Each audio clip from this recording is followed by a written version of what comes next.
Hello learners, welcome to edification. मैं हूं आपका दोस्त और टीचर नितिश उपाध्याय। आज का हमारा वीडियो है tea from Assam glimpses of India part 3 line by line Hindi explanation का।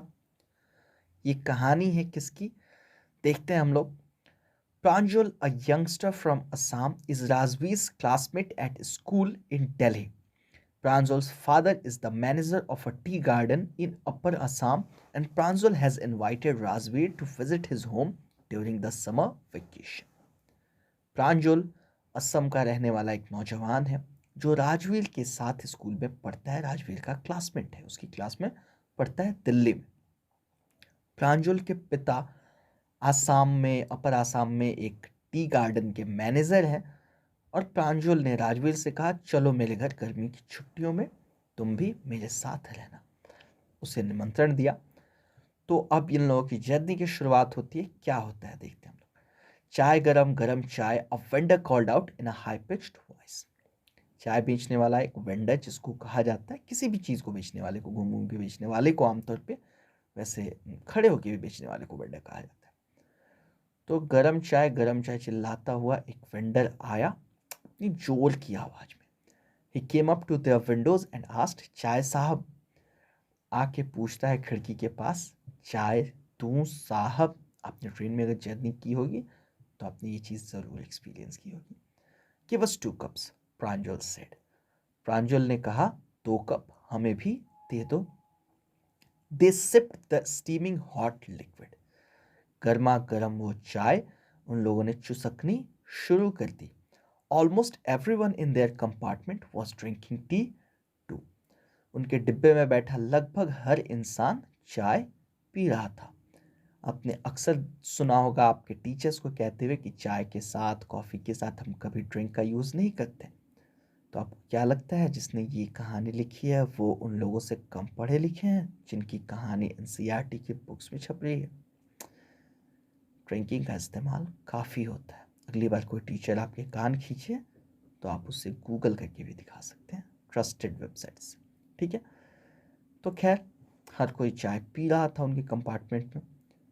Do you know that over 80 crore cups of T R drunk every day through out the world, Rajveer said.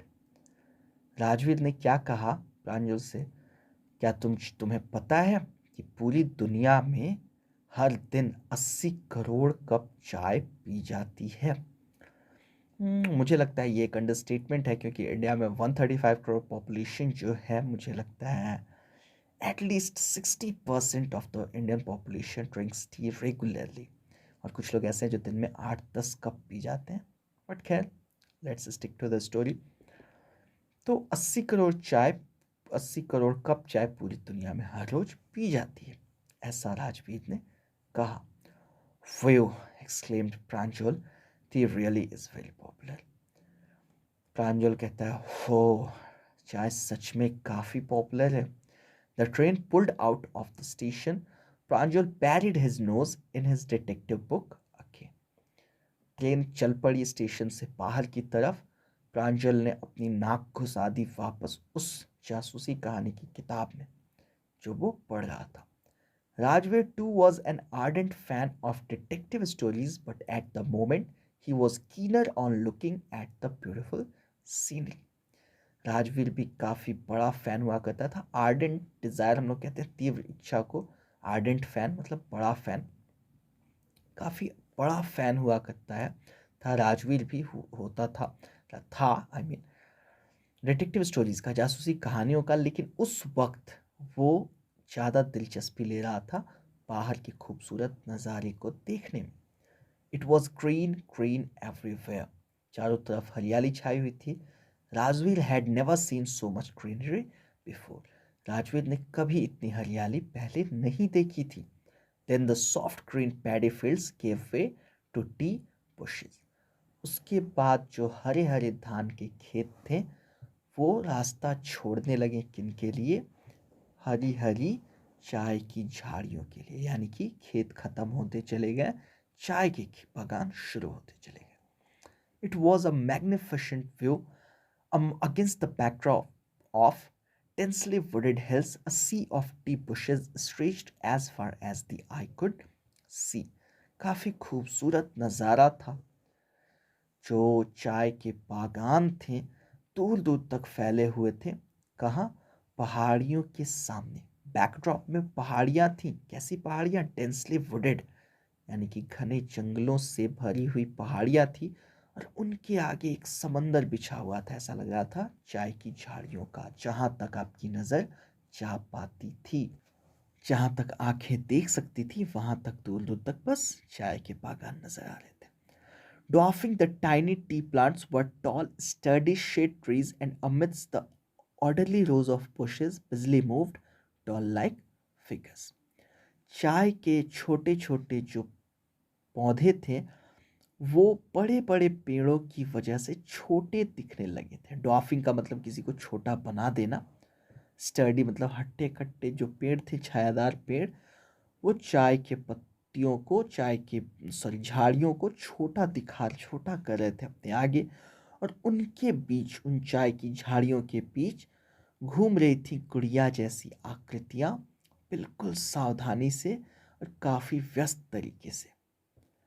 In the distance was an अगली building with smoke billowing out of tall chimneys. थोड़ी दूर पे काफी भद्दी सी एक building थी जिसके अंदर से धुआं निकल रहा था बड़ी बड़ी लंबी लंबी चिमनियों में से। वो चाय की प्रोसेसिंग वाली फैक्ट्री रही होगी। चाय के पत्तों को मशीन में प्रेस करके छोटा छोटा किया जाता है सुखाने के बाद। Hey, a tea garden, Rajvir cried excitedly. Rajvir काफी उत्तेजना से चिल्लाता है, बोलता है, अरे देखो, चाय का बागान।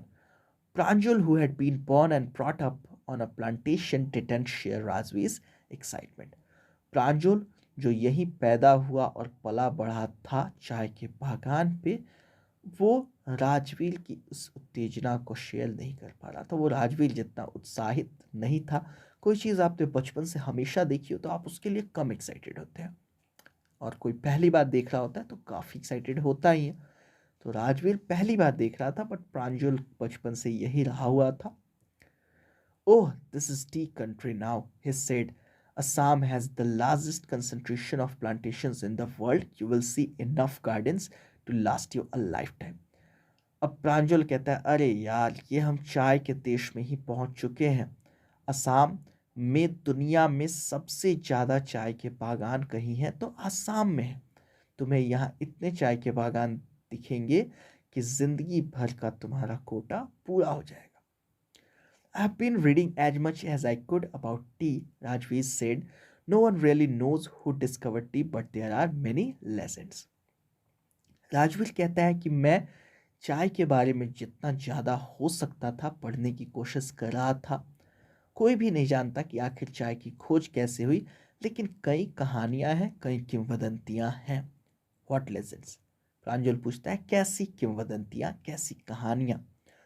Well, there's the one about the Chinese emperor who always boiled water before drinking it. One day, a few leaves of the twigs burning under the pot fell into the water, giving it a delicious flavor. It is said they were tea leaves. कहता है प्रांजल कि अच्छा, एक कहानी है, देखो मैं बताता हूँ तुम्हें। एक कहानी एक चाइनीज सम्राट की, चीन के एक सम्राट की, जो ज़्यादातर पानी पीने से पहले, सॉरी, हमेशा, नॉट ज़्यादातर, हमेशा पानी पीने से पहले उसको उबाल लिया करता था। एक दिन जब वो पीने के लिए पानी उबाल रहा था तो जो लकड़ी वो आग में डाल रहा था उसकी टहनियों की दो चार पत्तियां आके गिर गई उस बर्तन में जिसमें पानी उबल रहा था, और इससे उस पानी का स्वाद काफ़ी बढ़ गया, काफ़ी स्वादिष्ट हो गया। ऐसा माना जाता है कि वो चाय की पत्तियां थी। Tell me another, स्कॉफ्ड Pranjal.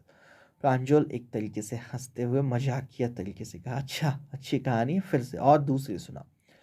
We have an Indian legend too. Rajvir कहता है, एक भारतीय किंवदंती भी है। Bodhidharma, an ancient Buddhist ascetic, cut off his eyelids because he felt sleepy during meditations.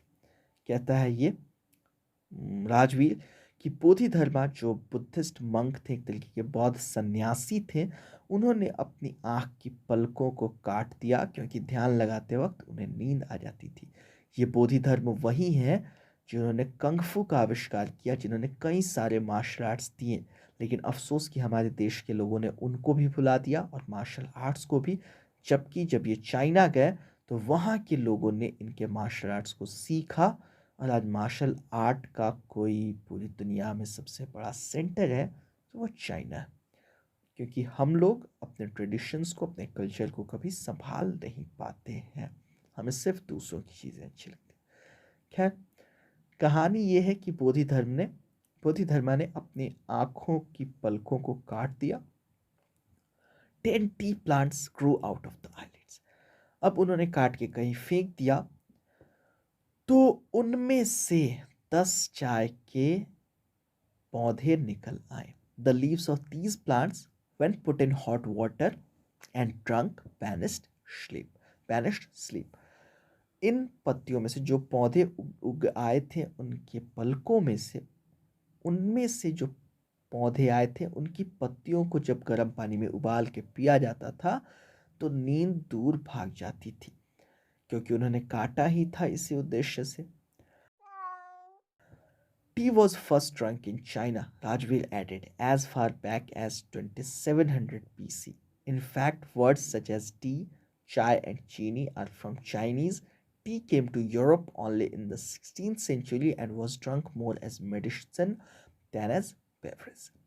राजवेल कहता है कि चाय सबसे पहले पी गई थी चाइना में, जहाँ तक मुझे पता है 2700 बीसी से भी पहले, 2700 बीसी के आसपास पी गई थी। असल में ये जो शब्द है ना, टी, चाय, चाय चीनी, ये सब चाइनीज भाषा के ही शब्द हैं, वहीं से लिए गए हैं लगभग लगभग।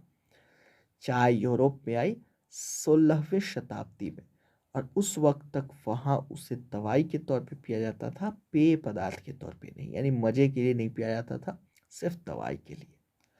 The train clattered into Mariani Junction.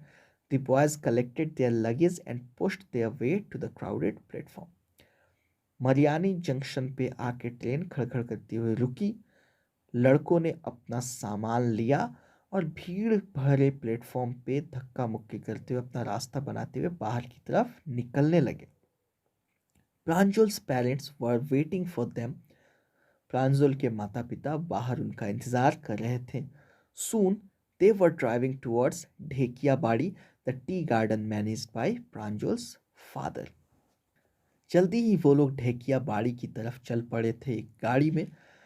ढेकियाबाड़ी जहाँ चाय बागान था, जिसके मैनेजर प्रांजल के पिताजी थे। An hour later, the car veered sharply off the main road. They crossed a cattle bridge and entered Dhekiabari tea estate.